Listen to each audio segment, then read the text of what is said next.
కానీ అలా కాదు, కార్తీక మాసం వచ్చేటప్పటికీ శివాలయంలో, విష్ణువాలయంలో, అంబికాలయంలో, మఠ ప్రాంగణంలో ఈ 4 చోట్ల కూడా దీపాన్ని పెడతారు.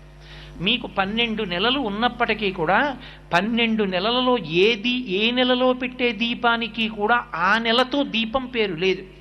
ఏదో భాద్రపద దీపం, లేకపోతే ఆశ్వీజ దీపం, మార్గశిర దీపం అలా పేర్లు లేవు. ఒక్క కార్తీక మాసంలో పెట్టేటటువంటి దీపానికి మాత్రమే కార్తీక దీపము అని పేరు. ఏమి ఆ నెలలో పెట్టిన దీపానికి అంత పేరు ఎందుకు రావాలి? ఆ ఒక్క నెలలోనే దీపానికంత ప్రాముఖ్యత ఎక్కడుంది? యథార్థానికి పూజలో ప్రారంభంలో ఒక అంగంగా మనం దీపం వెలిగిస్తాం. కానీ కేరళ రాష్ట్రంలో ఇప్పటికీ ఒక అలవాటు ఉంది. దీపం ఒక్కదాన్ని వెలిగించి దాని మీదకి అన్నపూర్ణని ఆవాహన చేసి పూజ చేస్తారు అక్కడ. కానీ మన